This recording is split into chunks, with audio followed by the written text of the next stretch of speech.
এখন দেখবেন channel I সংবাদ।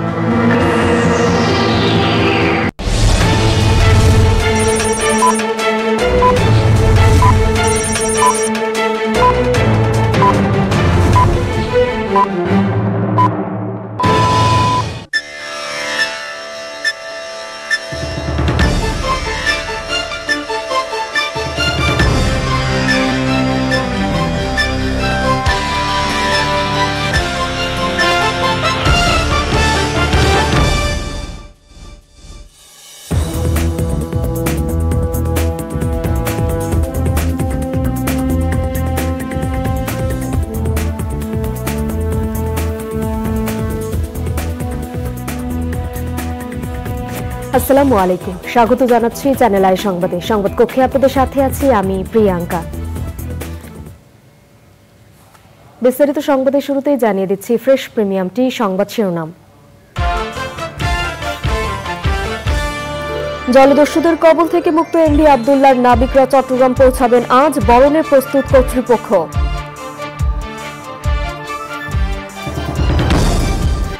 ডলারের বিপরীতে টাকার অবমূল্যায়নে বৈদেশিক ঋণের ওপর চাপ বাড়বে মত অর্থনীতিবিদদের, অর্থনীতির টালমাটাল হওয়ার আশঙ্কা। এবং মার্কিন সহকারী পররাষ্ট্রমন্ত্রী ডোনাল্ড লু ঢাকা আসছেন আজ, আলোচনায় অগ্রাধিকার পাবে ব্যবসা বিনিয়োগ, নিরাপত্তা ইস্যু।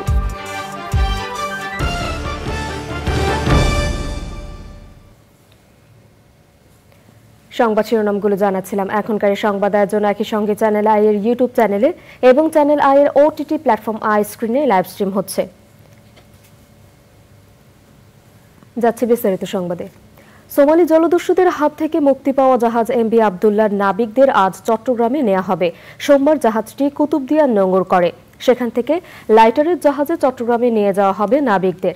চট্টগ্রাম থেকে চৌধুরী ফরিদের পাঠানো তথ্য ও ভিডিও চিত্রে আলিম মুকসিদের রিপোর্ট। গেল মার্চে উদ্বেগ ছড়িয়ে গণমাধ্যমে খবর হয়েছিল এমভি আব্দুল্লাহ। মোজাম্বিক থেকে কয়লা নিয়ে দুবাই যাওয়ার পথে জাহাজটি ছিনতাই করে সোমালীয় জলদস্যুরা। জিম্মি করা হয় 23 নাবিককে। জাহাজ মালিকদের সমঝোতার পর গত 13 এপ্রিল জলদস্যুরা জাহাজ ছেড়ে চলে যায়। এরপরই শুরু হয় নাবিকদের দেশে ফেরার অপেক্ষা। দুবাই হয়ে গত 30 এপ্রিল বাংলাদেশের পথে রওনা হয় এমভি আব্দুল্লাহ। জাহাজ কর্তৃপক্ষ জানিয়েছেন, জাহাজে দুবাই থেকে আনা হয়েছে 56,000 মেট্রিক টন পাথর, যা আগামী 2 দিনে কুতুবদিয়া খালাস করা হবে। এরপর জাহাজটি নিয়ে যাওয়া হবে চট্টগ্রাম বন্দরে। জাহাজমনি তৃতীয় করে 23 জন নাবিক যাচ্ছে। এই 23 জন হ্যান্ড ওভার হয়ে ওই 23 জন আমাদের এখানে আসবে। তবে পাথর খালাসের আগেই চট্টগ্রামে যাচ্ছেন জাহাজের 23 নাবিক। বিকেলে জাহাজের নাবিকদের বরণ করে নেওয়া হবে KSRM এর জেটিতে। আল মুকসিদ, চ্যানেল আই। ডলারের বিপরীতে টাকার অবমূল্যায়নে বৈদেশিক ঋণের উপর চাপ বাড়বে বলে জানিয়েছেন অর্থনীতিবিদরা। এই অবস্থায় রপ্তানি ও রেমিটেন্স প্রবাহ বাড়ানো গেলে কিছুটা হলেও এ ধাক্কা কাটিয়ে উঠতে পারে। তা না হলে আগামী বছর থেকে ঋণ পরিশোধের চাপে টালমাটাল হতে পারে দেশের অর্থনীতি।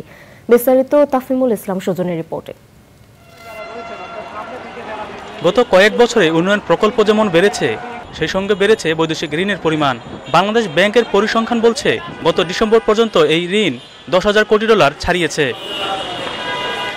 মার্কিন ডলারের বিপরীতে টাকার অবমূল্যায়নে বৈদেশিক ঋণের সুদ আসল পরিশোধে আগের চেয়ে বেশি অর্থ ব্যয় করতে হবে সরকারকে। ইআরডির হিসাবে গত 9 মাসে 257 কোটি ডলার বৈদেশিক ঋণ পরিশোধ করেছে সরকার, যা টাকার হিসাবে 28,281 কোটি টাকা। টাকার অবমূল্যায়নে আগামী অর্থবছরে সমপরিমাণ ডলারের ঋণ পরিশোধে 2,000 কোটি টাকার বেশি ব্যয় করতে হবে। দায়ভার কিন্তু বৈদেশিক দেনা পরিশোধের বাড়ছে। এটা আমাদের 7-8 বছর আগেও এটা 2-2.5 বিলিয়ন ডলার ছিল, এখন এটা 5 বিলিয়ন ডলারের কাছাকাছি যাচ্ছে এবং আরও বাড়বে। রূপপুরেরটা তো আমাদের আগামী বছর থেকে এটার দায় পরিশোধ শুরু হবে। এটা 2016 সালে ছিল, গ্রেস পিরিয়ড ছিল 10 বছর। এই বিষয়গুলো আমাদেরকে তো এরকম একটা অবস্থায় কিন্তু আমাদের এই বৈদেশিক যে রিজার্ভ, এই রিজার্ভটাকে আবার আগের জায়গায় নিয়ে আসাটা খুবই গুরুত্বপূর্ণ। দেশের অর্থনীতির স্বার্থে রপ্তানি ও রেমিটেন্স বাড়ানো সহ সরকারকে বেশ কিছু পদক্ষেপ গ্রহণের পরামর্শ দিয়েছেন অর্থনীতিবিদরা। আমাদের সামনে এলডিসি গ্র্যাজুয়েশনও আসছে 2026-এর পরে।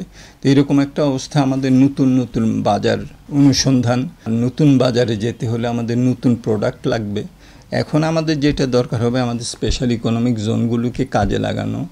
আমাদের এখন যে অবকাঠামোগুলি হয়েছে, এই অবকাঠামোগুলির সুযোগ সুবিধাটা নিয়ে আমাদের এই অবকাঠামো কানেক্টিভিটি, আমাদের বিনিয়োগ কানেক্টিভিটি আর বাণিজ্য কানেক্টিভিটি, এই তিনটার মধ্যে আমরা যদি সংশ্লেষ ভালোভাবে করতে পারি, তাহলে আমরা আমাদের তুলনামূলক সুবিধাকে আমরা প্রতিযোগিতা সক্ষমতায় আমরা উত্তরণ করতে পারবো। আগামীতে অপ্রয়োজনীয় প্রকল্প বাদ দেওয়ার পাশাপাশি প্রকল্প ব্যয় কমানো ও অর্থ পাচার রোধের পরামর্শ দিয়েছেন অর্থনীতিবিদরা। অর্থনীতিবিদরা বলছেন, ডলারের এই মূল্যবৃদ্ধিতে চাপ পড়বে দেশের অর্থনীতির উপর, যার প্রভাব পড়বে সাধারণ মানুষের উপর। আর এই সিদ্ধান্ত অনেক আগে নেওয়া উচিত ছিল বলে মনে করেন অনেক অর্থনীতিবিদ। তাফহিমুল ইসলাম সুজন, চ্যানেল আই, ঢাকা। যুক্তরাষ্ট্রের দক্ষিণ ও মধ্য এশিয়া বিষয়ক সহকারী পররাষ্ট্রমন্ত্রী ডোনাল্ড লু ঢাকা আসছেন আজ। এ সফরে তিনি ব্যবসা, বিনিয়োগ, নিরাপত্তা, প্রতিরক্ষা, জলবায়ু পরিবর্তন, নাগরিক অধিকার সহ দুই দেশের অগ্রাধিকারের বিভিন্ন বিষয়ে সরকারি ও বেসরকারি পর্যায়ে আলোচনা করবেন। সফরের প্রথম দিন রাতে প্রধানমন্ত্রীর বেসরকারি শিল্প ও বিনিয়োগ উপদেষ্টা সালমান এফ রহমানের দেয়া নৈশভোজে যোগ দেবেন তিনি। সফরের দ্বিতীয় দিনে পরিবেশ, বন ও জলবায়ু পরিবর্তন বিষয়ক মন্ত্রী সাবের হোসেন চৌধুরীর সঙ্গে ও পরে পররাষ্ট্র সচিব মাসুদ বিন মোমেনের সঙ্গে দ্বিপক্ষীয় আলোচনা করবেন। পরে পররাষ্ট্রমন্ত্রী হাসান মাহমুদের সঙ্গে সৌজন্য সাক্ষাৎ করবেন ডোনাল্ড লু। 3 দিনের ঢাকা সফরে ডোনাল্ড লুর নাগরিক সমাজের প্রতিনিধিদের সঙ্গেও মতবিনিময়ের কথা রয়েছে।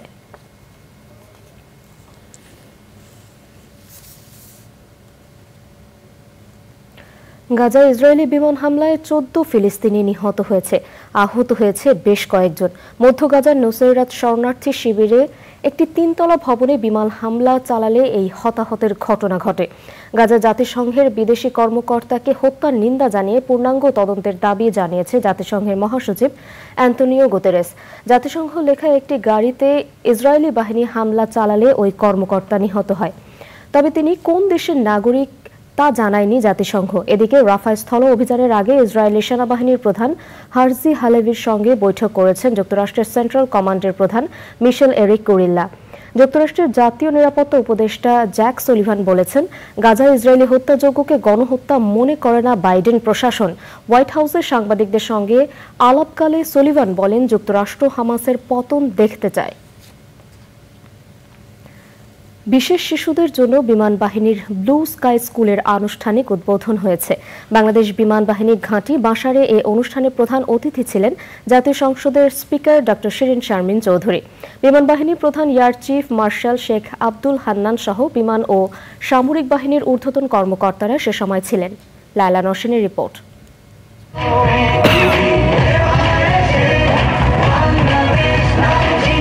মনোজ্ঞ এই পরিবেশনায় অংশ নেওয়া শিশুদের সবাই বাংলাদেশ বিমান বাহিনী পরিচালিত বিশেষ শিশুদের বিদ্যাপীঠ ব্লু স্কাই স্কুলের শিক্ষার্থী। এর আগে বাংলাদেশ বিমান বাহিনীর ঘাঁটি বাসারে জাতীয় সংসদের স্পিকার ডক্টর শিরিন শারমিন চৌধুরী স্কুলটির শুভ উদ্বোধন করেন। পরে মূল অনুষ্ঠানে যুক্ত হয়ে বিশেষ এই শিশুদের মনোজ্ঞ সাংস্কৃতিক পরিবেশনা উপভোগ করেন আমন্ত্রিত অতিথিরা।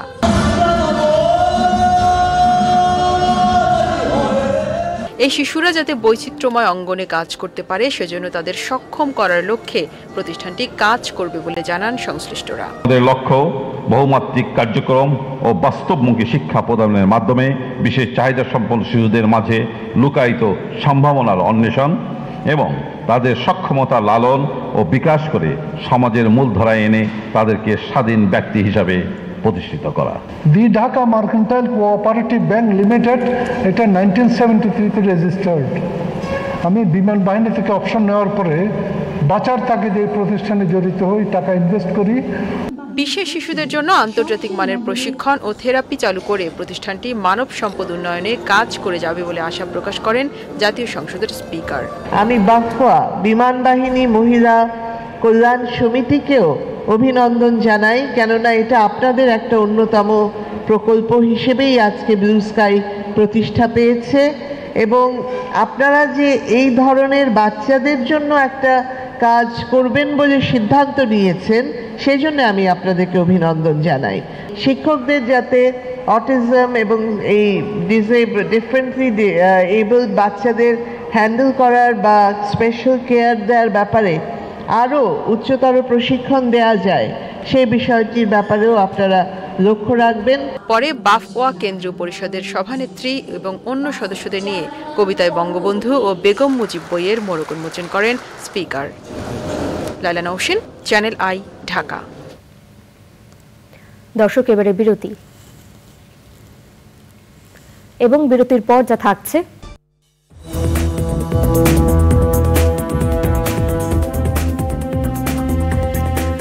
ফিরে এলাম বিরতির পর।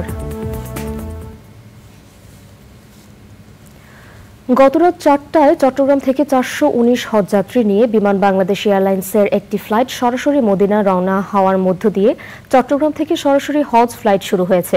হজ ফ্লাইট আনুষ্ঠানিক উদ্বোধন করেন Chattogram city mayor M Rezaul Karim Chowdhury.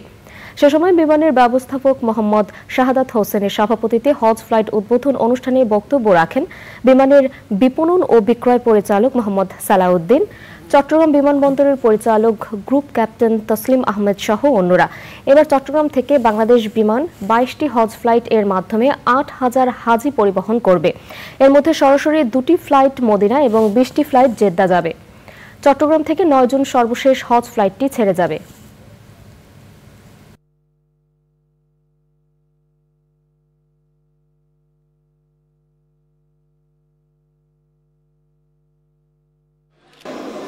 যে হজ আপনাদের কপালে নসিব করেছে, যে জন্য আপনারা সুন্দরভাবে সমস্ত নিয়ম কানুন সমস্ত কিছু পালন করে আবার সুস্থভাবে দেশে ফিরতে পারেন, এটি আল্লাহ রাব্বুল আলামিনের কাছে প্রার্থনা করছি।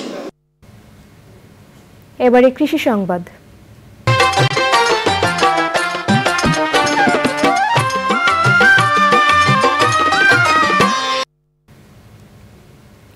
চট্টগ্রামের সন্দ্বীপে পানির অভাবে প্রতি বছর শুষ্ক মৌসুমে চাষযোগ্য বিস্তীর্ণ জমি অনাবাদি পড়ে থাকে। এই অঞ্চলে বোরো ধান চাষের অপার সম্ভাবনা থাকলেও সেচের অভাবে ধান আবাদ সম্ভব হয় না। এতে ফসল উৎপাদন ব্যাহত হওয়ার পাশাপাশি আর্থিকভাবেও লোকসানে পড়েন কৃষক। সন্দ্বীপ থেকে জাহিদ হাসান শাকিলের পাঠানো তথ্য ও ভিডিও চিত্রে সুদীপ্তা মাহমুদের রিপোর্ট। জুন মাসের মধ্যেই দেশের সব অঞ্চলে আবাদ করা বোরো ধান কৃষকের ঘরে ওঠার কথা রয়েছে। দ্বীপ উপজেলার সন্দ্বীপে বর্ষায় আমন ধান আবাদ হলেও শুষ্ক মৌসুমে সেচের অভাবে বোরো এবং আউশ ধান ও অন্যান্য রবি শস্য আবাদ করা সম্ভব হয় না। পানির ব্যবস্থা তো নাই টোটালি। আমাদের এক সিজন শ্বাস বর্ষা এলে তখন শ্বাস করতে হয়, আর উদিন আসলে কোনো শ্বাস নাই। পানি নাই, পানির কারণে নষ্ট হয়ে যায়। বৃষ্টি না হলে এটা সমস্যা হয়ে যায়। বর্ষার সময় যা করতে পারি খুদি নিলে আমরা হানি কেজি নেই, আমরা কোনো ক্ষেত কামার কিছু করতে পারি। তখন আমরা মনে করেন যা করতো বা ওই ডিপ করলো তা হানিয়ে কানা সিবি চেবি আনিয়ে কোনো রকম বা ক্ষেত কামার কানা করন। প্রতি বছর 8,000 হেক্টর জমিতে আউশ ধান এবং 23,000 হেক্টর জমিতে আমন ধান চাষ হয়ে থাকে। শুধু সেচের অভাবে প্রতি বছর বড় মৌসুমে প্রায় 14,000 হেক্টর জমি অনাবাদি পড়ে থাকে। বড় ধান চাষ নেওয়ার অন্যতম একটা কারণ হচ্ছে এখানে আমার সেচের পানি থাকে না এবং সেচের পানির কোনো সুব্যবস্থা নাই। আমি উদ্বোধন কর্তৃপক্ষকে আমি জানিয়েছি বিষয়টা। সন্দ্বীপে সেচের ব্যবস্থা করতে কৃষি মন্ত্রণালয়ে চিঠি দেওয়া হয়েছে বলে জানিয়েছেন স্থানীয় জনপ্রতিনিধি। অনাবাদি বিস্তীর্ণ জমিতে ফসল ফলাতে শুষ্ক মৌসুমে পর্যাপ্ত পানির ব্যবস্থা করতে কার্যকর পদক্ষেপ নেওয়ার দাবি জানিয়েছেন কৃষক। Sudipta Mahmud, channel I. এবারে প্রকৃতি সংবাদ।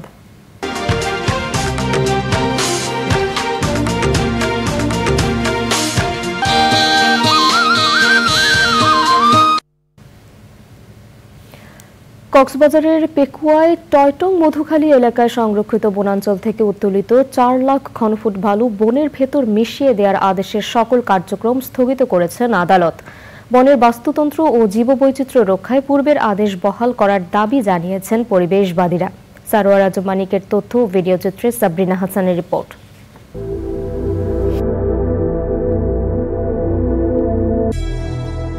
কক্সবাজারের মধুখালী সংরক্ষিত বনাঞ্চল সহ আশপাশের বনাঞ্চলে দীর্ঘদিন সক্রিয় প্রভাবশালী বালুদস্যু চক্র।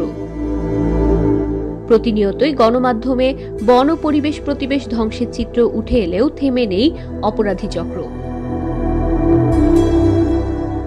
এরই ধারাবাহিকতায় 2023 সালের মে মাসে চট্টগ্রাম দক্ষিণ বন বিভাগের সংরক্ষিত বনের ভেতর থেকে শ্যালো মেশিন ও ড্রেজার বসিয়ে অবৈধভাবে উত্তোলিত কোটি টাকা মূল্যের প্রায় 4 লাখ ঘনফুট বালু জব্দ করে বন বিভাগ।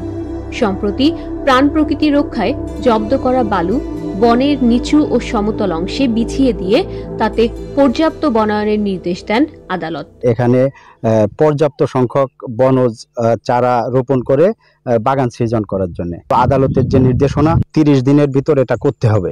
তা আমরা 30 দিনের ভিতর ধাপে ধাপে এই বালুগুলো মিলিয়ে দিয়ে আমরা মানে বন রক্ষায় এবং পরিবেশ রক্ষায় আদালতের নির্দেশনা মেনে আমরা কাজ করে যাব। কিন্তু এর একদিন পরেই বদলে যায় চিত্র। মেহেদি হাসান ফরাইজি নামক ব্যক্তির আবেদনে সকল কার্যক্রম স্থগিত করেন আদালত। আমরা প্রথম দিনের কাজ শেষ করার পরে 9 তারিখে আমার হাতে আদালতের একটা নির্দেশনা আসে যে আপাতত বালুগুলি যেন মিশে দেওয়া না হয়।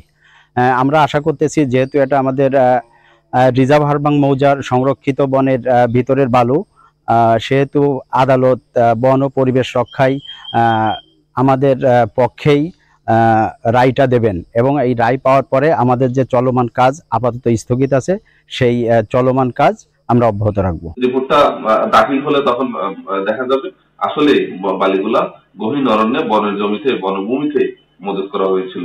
আমরা আদালতের কাছে আশা রাখবো আদালত বন ও পরিবেশ রক্ষায় বালিগুলা প্রকৃতিতে মিশিয়ে দেওয়ার কার্যক্রমটা অব্যাহত রাখার রায় দিবেন।